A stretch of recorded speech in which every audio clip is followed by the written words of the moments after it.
Hello friends, അപ്പം ഞാനങ്ങനെ ഇന്ന് ഫാർമസിയിലെത്തിയിട്ടോ.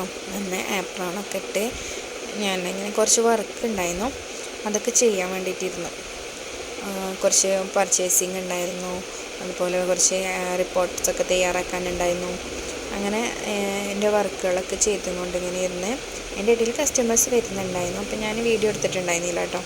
പിന്നെ അത് കഴിഞ്ഞ് കഴിഞ്ഞപ്പോൾ ഞാൻ വിചാരിച്ച് ഞാൻ ഇടയ്ക്ക് അങ്ങനെ ചെയ്യും.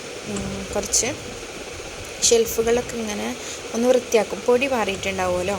അപ്പോൾ അത് ഇങ്ങനെ ക്ലിയറാക്കി പോകും. ഓരോ ദിവസവും കുറച്ച് ഷെൽഫുകൾ ഇങ്ങനെ ക്ലിയറാക്കി പോകും കേട്ടോ. അത് എനിക്ക് ഭയങ്കര ഇഷ്ടമുള്ള, അതുപോലെ സാറ്റിസ്ഫാക്ഷൻ തരുന്ന ഒരു പരിപാടിയാണ് കേട്ടോ. ഭയങ്കര ഇഷ്ടമാണ്.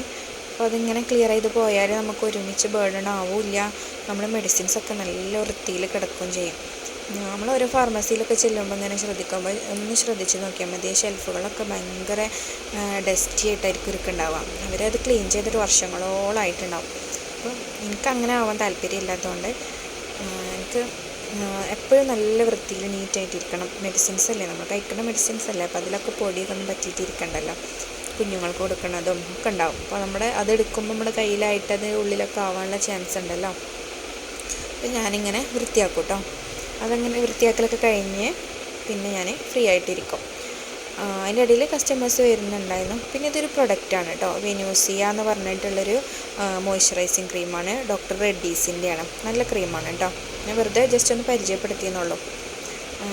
പിന്നെ ഞാൻ അതൊക്കെ കഴിഞ്ഞ് ഞാൻ എൻ്റെ വർക്കുകളൊക്കെ കഴിഞ്ഞ് പിന്നെ കസ്റ്റമേഴ്സ് വരുന്നതൊക്കെ ഇങ്ങനെ വെയിറ്റ് ചെയ്തിട്ടിരിക്കുകയാണ്. അപ്പോൾ ആ സമയത്ത് ഞാൻ എൻ്റെ പെൻഡിങ്ങിലുള്ള ഒരു വർക്ക് ഉണ്ടായിരുന്നു, ഒരു കാലിഗ്രഫിയാണ്. ഞാൻ മുമ്പ് കാണിച്ചിട്ടുണ്ടെന്ന് തോന്നുന്നത്. അപ്പോൾ അത് കംപ്ലീറ്റ് ചെയ്യാമെന്ന് വിചാരിച്ചിട്ട്, കംപ്ലീറ്റ് ആവുമെന്നില്ല, എന്നാലും കുറച്ച് ചെയ്യാമെന്ന് വിചാരിച്ചിട്ട് അതും ഇരുന്നു കേട്ടോ. അങ്ങനെ അത് ചെയ്തുകൊണ്ടിരിക്കുകയാണ്. അതും ഭയങ്കര ഇഷ്ടമുള്ളൊരു പരിപാടിയാണ്. എല്ലാം കഴിഞ്ഞ് ഇതിങ്ങനെ ചെയ്തുകൊണ്ടിരിക്കുമ്പോൾ ഭയങ്കര ഒരു സാറ്റിസ്ഫാക്ഷനാണ്. അപ്പോൾ അതിൻ്റെ ഇടയിൽ കസ്റ്റമേഴ്സ് വരുമ്പോൾ ഞാൻ എണീക്കും, പിന്നെയും ചെയ്യും. അങ്ങനെ ചെയ്ത്